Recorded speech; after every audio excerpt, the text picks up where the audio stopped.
It's a danger zone. You in the middle of a war, don't leave your banger home. Hey, Bree, good morning. Hi, good morning. How you feeling this morning, Bree? I'm alright. How are you? I'm good, Good, great day. Happy to be alive, Yeah. So where you from, Bree? I'm from Lancaster, PA. All right, not too far. Yeah, about an hour or so. Yeah. How old are you? 28. 28? Oh, you're pretty young, Bree. Yeah. Pretty young. Something like that. Yeah. I don't always feel young. So what brings you out here today? Well, I've been here since like the end of February. Okay. Beginning of March. I was 9 months sober in January, and my mom had passed away when I came home for my Christmas break. She died, and I had just gotten through my siblings' overdose last year, so that was really hard on me, and I think I just kind of lost it and threw everything away and came out here. Wow. Yeah. So a lot of traumatic things going on back home. Yeah. Personal, first and foremost, I want to say I'm sorry for your loss. Thank you.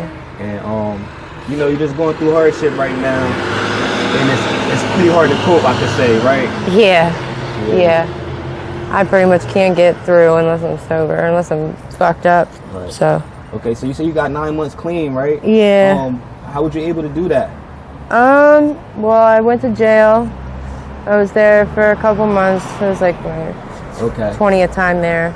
And they sent me to rehab. Okay. And I ended up doing a long term instead of just like a short term. Okay. And then, sorry if I'm not speaking loud. And then I went to a halfway house, and I was there like almost 6 months, I think. And I was about to graduate, and then I came home to do my home visit, the Christmas thing, and never went back. Wow. Yeah. So, how was you feeling when you were clean? Were you proud of yourself? Were you Oh yeah, I mean, other than being like 100 pounds more than I am now, I was like, I had my kids again coming to see me, and a lot of support, a lot of friends. Yeah. It was nice, to not have to think about it. Before all of the mess, what was your hobbies as a kid? I played piano most of my life. I was always kind of to myself. I did have friends, but I was basically an only child. My brother's half brother, so I didn't really see him a whole lot growing up. Yeah. And it was just me and my mom, and we played games. She was like my best friend. So, and then I don't know, basic kid stuff. And then I started smoking cigarettes and weed and drinking and all that, probably like 11, 12. My mom didn't really care because she was an alcoholic, so she would buy it for me, and started driving around 13, 14. She went blind overnight-ish, and basically just started being reckless. And I didn't have a criminal record or anything until I was an adult, but I don't know, I like to just hang out. I like being with my children. I don't know. How many kids do you have? I have 2. 2? How old are they? My oldest daughter's 12, and my youngest is 5. She just turned 5 in August. You had your first kid pretty young, basically. 16, years old, right? Yep. That's what's up. How's your relationship with them? I mean, obviously being out here, it's kind of rough, but, we still talk when I can, and I don't know. I mean, they love me. I need them more than they need me, so. That's a fact. Yeah. You had got clean before, so you could do it again. Yeah. In this interview, I never asked, what's your choices of drugs? Heroin and coke. Heroin and coke. Okay. Do you get this every day? Yes. These substances every day? All right. So, all how day. did it start overall? Did you have any gateway drugs like drinking? Yeah, I was drinking up until I was about 22, 23, and started taking painkillers, and that turned into heroin. So the pill epidemic kind of started everything. Happened to a lot of people, people that we know personally, happened to them as well. It's sad and it's scary. Recently I just seen something about it's fake pills being all I over heard the of place, that. and it's killing people and stuff, man. That's crazy. It's a very scary epidemic right now, guys. you know? Yeah. How you feel about Kensington? I hear too much good things about this place. I mean, I've always been like, I went to a Christian school, I was in the suburbs, you know what I mean? Like, it was me and my mom, but it's still like, you know, kind of sheltered away from this type of life. Right. So, I never really ventured into it. You never sheltered in? Yeah. So like, Kensington, I'm just, I don't know. I enjoy the fast life, I guess, to say, but it's a little extreme here. Yeah. You know, it's way different than Lancaster. Smelly, it's dirty, it's crazy, it's scary, it's just, and there's a lot of things. I mean, you have to be able to handle your own out here, you know, especially as a woman. As a woman. And as a woman from a different area, and as no offense but a white woman, you know what I mean? You gotta just know your what you're doing. How you feel like you're treated out here? Like an object. Wow. It's true. Yeah. I mean, most women are. Yeah. It's hard and hurtful, you know. Bree, we rooting for you to get out the situation. Thanks. You know, get back on your clean slate and everything. So how do you fund like your habit from the day-to-day basis now? I was doing days for a little bit.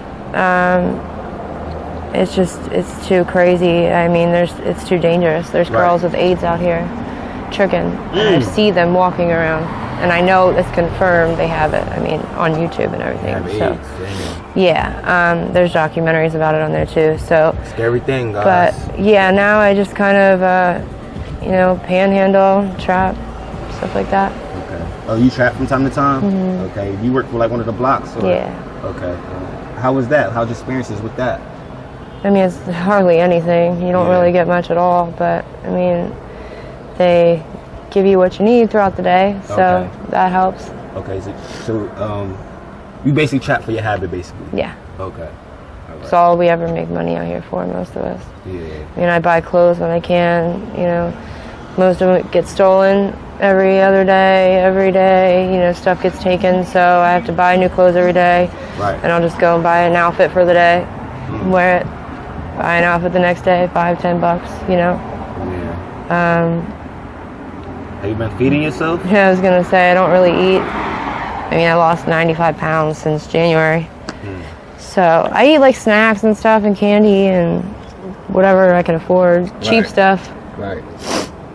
Or if like somebody, you know, drives by and decides they're gonna be nice and get me food or whatever, give me a place to stay for the night.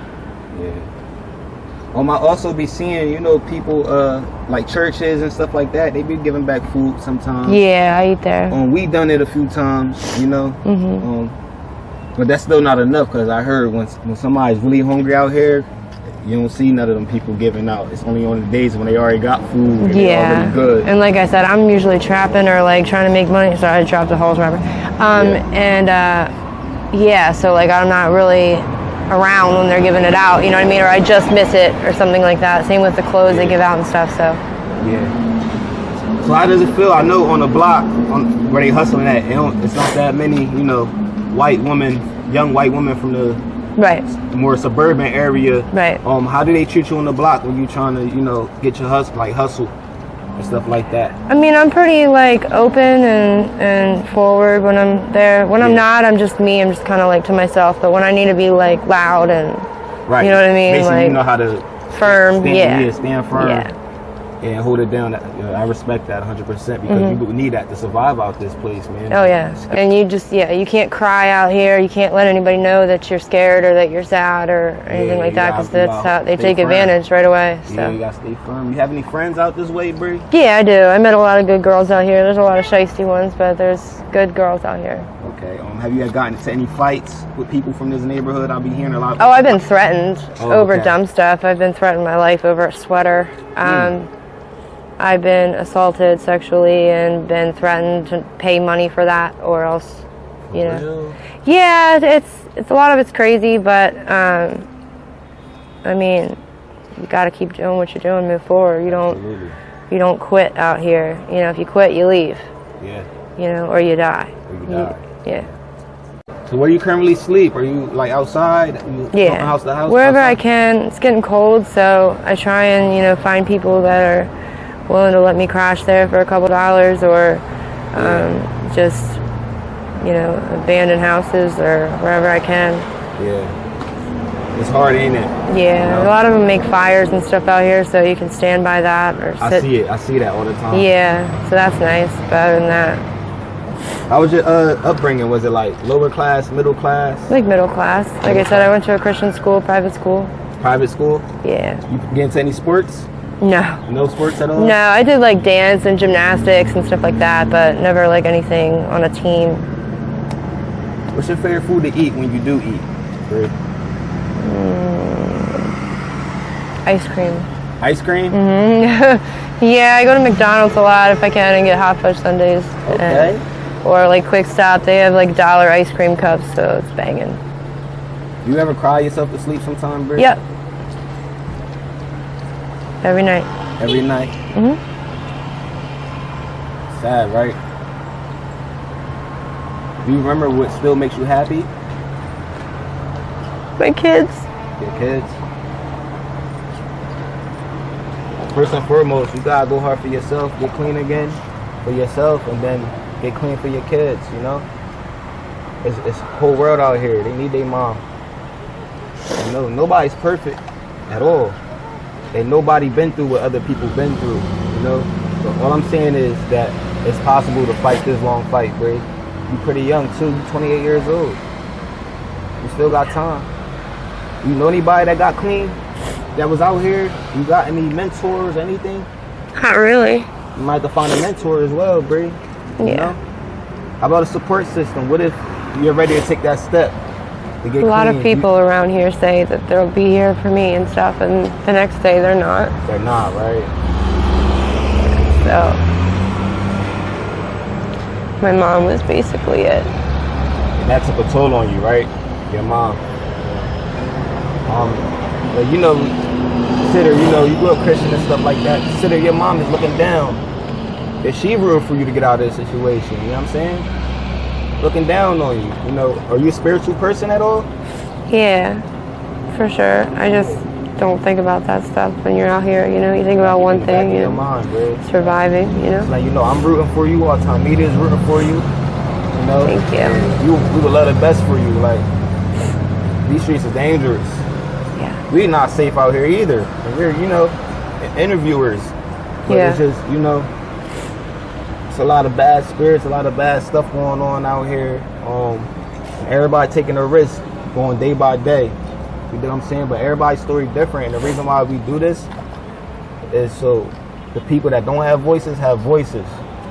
You know, we don't like seeing people just recording people. Like, them, they got a story to tell.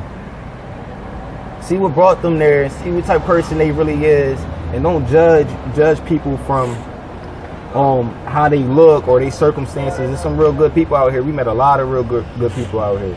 I know how you have as well, and you're one of them. You know. Thank you. So when's your birthday, Bray? December. December? Mhm. It's coming up. I know. Any birthday plans? No. Nah. Hopefully not be here. Not being here, right? Yeah. Get up out of here. What'd you tell the youth that's young, very young? What advice would you give the youth that's just starting to run these streets?